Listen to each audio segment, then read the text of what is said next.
We are counting down the 12 most dangerous outboard motors ever built. Machines so flawed, unreliable, or literally explosive that regulators and manufacturers had to ban them or erase them from the water forever. This list ranges from racing engines that detonated at 100 miles per hour to consumer models that left boaters stranded, or worse.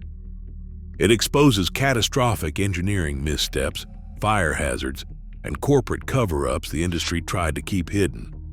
Some engines led to mass recalls, others vanished after mysterious dealer withdrawals, and a few even drove companies out of business. Which notorious outboard was most lethal, and how did each earn its place in marine infamy? Let us begin with number 12, a motor so powerful it started blowing itself apart. OMC's 3.6-liter V8 racing outboard arrived in the 1980s with a promise of raw, unmatched horsepower. Offshore racers chasing speed records bolted these monsters to their transoms and pushed them past 100 miles per hour.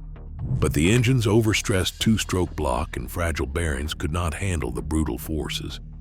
In one infamous race, a nitrous-boosted VE8 detonated at full throttle, hurling metal shrapnel through the cowling and nearly killing the operator. The American Powerboat Association responded by banning nitrous systems and blacklisting the V8 from key classes. OMC's quest for dominance had turned horsepower into high-speed shrapnel, leaving a trail of blown engines and a permanent stain on the brand's racing legacy. Mercury's 2.4-liter V6 Bridgeport was built for one thing: winning races at any cost. Factory engineers carved oversized ports straight through the cylinder walls, squeezing out maximum revolutions per minute and leaving almost nothing for durability. At high speed, these motors became infamous for launching pistons clean through their own cowlings, sometimes mid-race. Racing forums still trade stories of Bridgeport engines erupting like hand grenades, scattering metal across the water. The risk was so severe that major racing classes banned the Bridgeport outright, citing not just an unfair advantage, but real danger to competitors. Today, these engines are collector legends, prized for power and feared for their appetite for self-destruction. Suzuki's DTD5 and DTR40 outboards promised a cleaner, simpler boating experience with their new oil injection systems in the late 1970s and the 1980s. For the first time, owners could skip the hassle of pre-mixing oil and gas, just fill separate tanks and go. But inside these engines, the oil injection pump hid a fatal weakness. When the tiny drive shaft failed, the engine lost all lubrication without warning. Pistons seized, crankshafts locked, and boats came to a dead stop, sometimes miles from shore. Fleet rescue logs from the era document Coast Guard calls for stranded families and fishing crews. Suzuki's own service memos warned dealers not to trust the oil injection system. Many shops quietly bypassed the pumps, reverting engines to old-fashioned pre-mix to avoid lawsuits. Today, every advisory on these models insists that owners disable oil injection before ever running these engines. The promise of convenience became a silent risk that left boaters adrift. Elgin outboards sold through Sears in the 1950s and 1960s promised affordable boating to the masses. But those savings came at a hidden cost. Thin, brittle fuel lines snaked across the engine, dripping gasoline onto hot engine blocks. Ignition systems, barely shielded, sparked dangerously close to leaking fuel. Fire became so common that marina rental fleets blacklisted Elgin-powered boats, refusing to let them near the docks. Insurance companies followed, quietly denying coverage for any boat equipped with these motors. Service bulletins from the era warned of repeated fire incidents, yet Elgin units stayed on showroom floors until mounting losses forced dealers to pull them. Today, surviving examples are rare, often kept dry by collectors who remember the days when a budget motor could turn a quiet afternoon on the lake into a 4-alarm emergency. Chrysler's 85 and 105 horsepower outboards entered the market as the affordable answer to big water power. But beneath the glossy sales brochures, these engines hid a fatal flaw that would haunt every owner, coolant passages so narrow that a single season's worth of silt or corrosion could choke off water flow. When the coolant system failed, temperatures soared in seconds. Wiring harnesses and plastic cowls began to melt, sometimes fusing together and leaving the engine bay scorched. Mechanics' logs from the late 1970s are filled with notes about burned-out harnesses and warped cylinder heads. Owners complained of sudden stalls, clouds of smoke, and the acrid smell of burning insulation drifting across marinas. Service shops warned customers to expect major repairs, or worse. By the early 1980s, these incidents had gutted Chrysler's reputation. As warranty claims piled up and word spread through boating circles, dealers quietly cleared out inventory. Chrysler's marine division collapsed, its name erased from outboard catalogs. The infamous engine blocks resurfaced under new badges as force, carrying the baggage of chronic overheating and a brand left in ashes. This episode became a stark warning about what happens when cost-cutting overrides safety. Force outboards arrived in the mid-1980s carrying a familiar shape and an uncomfortable legacy. Under the new badge, the 85, 90, and 120 horsepower models looked like a fresh start, yet beneath the paint they were barely updated Chrysler blocks, still haunted by chronic flaws. Electrical fires remained a constant threat, with wiring and carburetor leaks igniting more than one engine bay. Lower units built from cost-cutting corners snapped or seized with alarming regularity, leaving boaters stranded miles from help. By the late 1980s, marina service shops began refusing force repairs altogether, warning owners that warranty support was unreliable and parts often failed twice. Dealer forums quietly traded stories of towboat rescues and angry customers. In 1992, the Force line disappeared from Mercury's catalog without public explanation. There was no recall, no press release, just a silent vanishing act. Only novice buyers and bargain hunters kept the name alive, while seasoned mechanics steered clear, recognizing a repackaged dangerous hazard that no new badge could redeem. McCulloch's 60 horsepower outboard arrived in the late 1960s as a supposed marvel of lightweight engineering. The secret was not in the powerhead or the fuel system, it was in the metal itself. To shave pounds, McCulloch used magnesium castings for the lower unit and midsection, a bold move in an era when most rivals stuck with aluminum. Magnesium, though, is notorious for its vulnerability to corrosion, especially in the harsh marine environment. Even with careful painting, the metal surface began to fizz and pit the moment it was exposed to moisture or salt. Owners described white powder blooming under the paint, and mechanics found entire sections riddled with deep cavities after just a few seasons. In some cases, the lower unit would fracture without warning, dropping off mid-ride and leaving boats dead in the water. Archival news reports and restoration forums document runabouts found floating in pieces, their engines split at the seams where magnesium had simply crumbled away. Warranty claims soared, but the fundamental flaw was baked into the alloy. Within 5 years, McCulloch's outboard division vanished from the market, its magnesium experiment written off as a disaster in material science. The story of the 60 horsepower stands as a warning. The wrong metal can turn innovation into catastrophe, and no amount of marketing can hold a boat together when the castings themselves are rotten from the inside out. Patrol boats sat ready at the dock, engines idling, as rescue crews prepared for another night at sea. Yamaha's HPDI series, once sold as the future of reliable fuel-efficient power, had become a silent threat to those who depended on them most. In the early 2000s, Japanese Coast Guard logs began to record a disturbing pattern. Boats dispatched for urgent rescues suddenly lost all thrust, drifting helplessly while lives hung in the balance. The culprit was almost always the same. High-pressure injectors clogged without warning, or oiling systems failed mid-mission.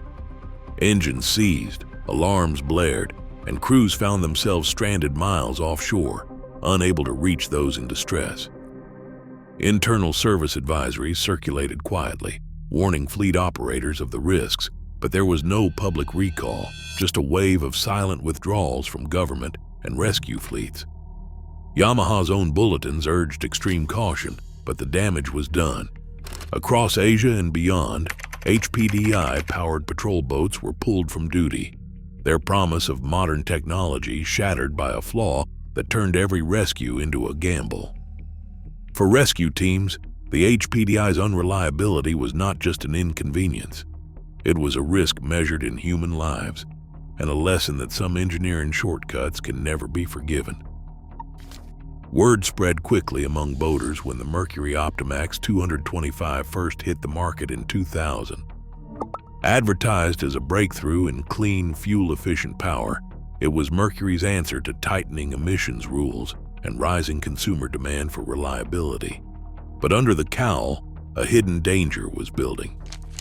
Faulty fuel injectors, paired with flawed electronic control module mapping, allowed gasoline vapor to accumulate inside the engine housing. With every start, fumes pooled in the darkness, waiting for a single spark. Reports of fires began trickling in, charred engine covers, melted wiring, and in some cases entire boats left smoldering at the dock. Mechanics found evidence of injector leaks and burned-out components, but the source of the danger remained elusive. Lawsuits from injured owners and mounting warranty claims forced Mercury into a corner. Internal service bulletins circulated quietly, warning dealers to inspect for fuel pooling, but the failures kept coming. The breaking point arrived when the United States Coast Guard stepped in. In a rare move, the Coast Guard issued an urgent safety bulletin and ordered a recall affecting over 14,000 Optimax 225 units, one of the largest consumer recalls in outboard history. Owners were told not to use their engines until repairs were completed. Boating forums erupted with stories of near misses and fiery disasters, while insurance companies began scrutinizing claims tied to the model. The scale of the recall sent shockwaves through the industry. Mercury scrambled to redesign injectors and update electronic control module software, but the damage was done. The Optimax 225 became synonymous with fire risk, and even after fixes, many fleets and marinas refused to allow the engines back on the water. For thousands of owners, the promise of cutting-edge technology had turned into a lesson in corporate failure, one stamped in red by the government's own hand. By the late 1990s, the threat from outboard motors had shifted from mechanical disaster to ecological crisis. Carbureted two-stroke engines, once hailed as simple, affordable power for the masses, were quietly poisoning the nation's waterways. Scientific surveys on Lake Tahoe revealed a staggering truth. Just 12% of the engines on the lake, the old carbureted two-stroke engines, were responsible for over 90% of the MTBE fuel pollution contaminating the water. MTBE, a gasoline additive, leached from unburned fuel and oil, drifting from exhaust ports straight into the drinking supply of thousands. The numbers were impossible to ignore. Every summer brought a fresh wave of contamination, with rainbow sheen stretching across coves and chemical traces climbing in water samples. Local officials and environmental advocates sounded the alarm, but the boating industry fought back, lobbying hard to delay restrictions. Brochures promised clean running and low emissions, but independent tests painted a different picture, one where a single day on the water could dump more raw fuel than a year's worth of car emissions. In 1999, the Tahoe Regional Planning Agency made a historic move. All carbureted two-stroke engines were banned from the lake. The ban was not just a local ordinance. It became a national flashpoint, sparking lawsuits and furious protests from manufacturers and boaters alike. But the science held. California and other states followed, with the California Air Resources Board rolling out strict new standards that forced the industry to abandon decades-old designs. The EPA joined in, mandating cleaner technology and phasing out the dirtiest engines. Dealers were left with unsellable inventory, and entire fleets of rental boats were scrapped overnight. The days of cheap, smoky power had ended, not with a mechanical failure, but with a regulatory reckoning.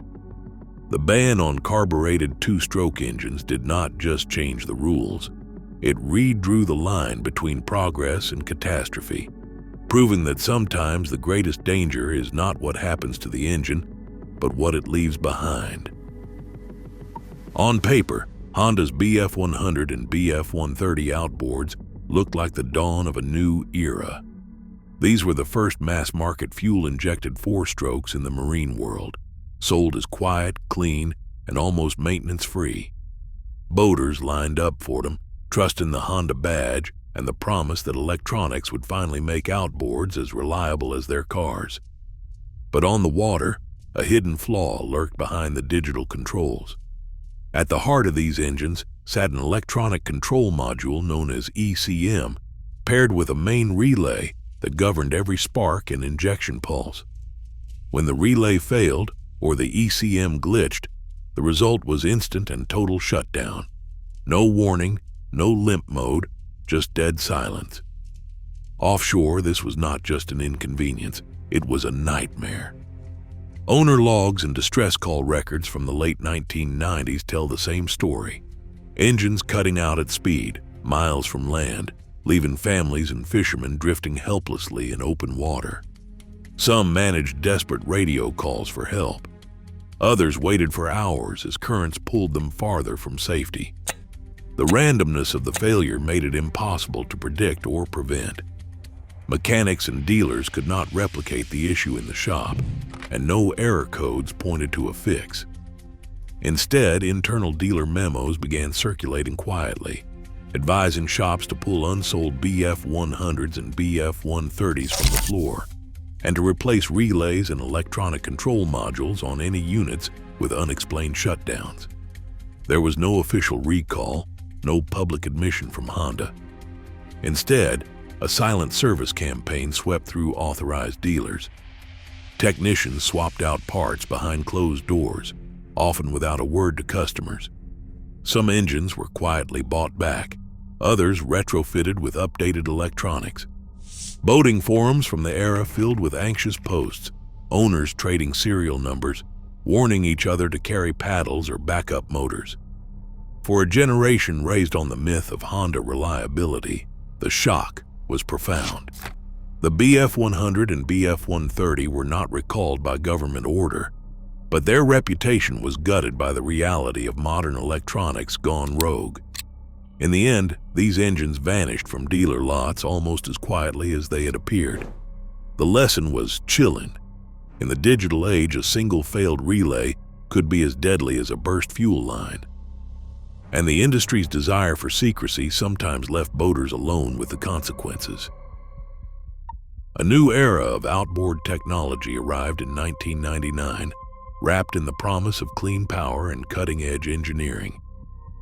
Evinrude's Fichit Ram injection V6 was billed as a rescue for an aging industry, and boaters were told to expect lower emissions, better fuel economy, and a leap ahead of old-school two-stroke engines. But inside those glossy cowls, a hidden danger was building. The heart of the problem sat at the injector bolts. Designed to hold high-pressure fuel lines in place, these fasteners were prone to cracking. When they failed, raw gasoline sprayed into the engine compartment, sometimes pooling under the cowling. All it took was one spark from the ignition system or a stray arc from a loose wire, and the engine could erupt in flames. Reports from marinas and service shops began to pile up, engines igniting at idle, covers blown off by sudden combustion, and boaters left scrambling to douse fires before they spread to the hull. By 2000, the pattern was impossible to ignore. The United States Coast Guard issued a rare and urgent advisory. Owners of 1999 and 2000 Evinrude fixed 200 and 225 horsepower models were told to stop using their engines immediately. Dealers faced a flood of warranty claims, but repairs offered little comfort, and many engines returned for service failed again within months. Online forums lit up with stories of repeated breakdowns, stranded boaters, and engines that simply could not be trusted. Behind the scenes, Outboard Marine Corporation was drowning in the fallout. Lawsuits from injured owners, the cost of recalls, and a mountain of unsold inventory pushed the company to the edge. In December 2000, Outboard Marine Corporation filed for bankruptcy, listing unresolved fixed failures and negative publicity as direct causes. The collapse was total, a century-old brand erased by a single catastrophic design. The Ficat disaster did not just pull engines from the water, it ended an era.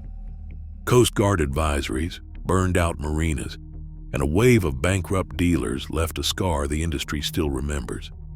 In the end, the promise of revolutionary technology became a cautionary tale, written in court filings and government warnings, and sealed by the company's own demise.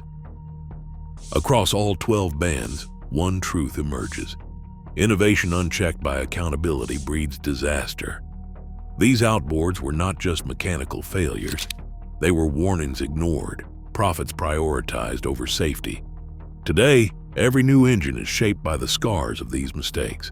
In boating, as in every industry, real progress demands vigilance, not just from regulators, but from all of us.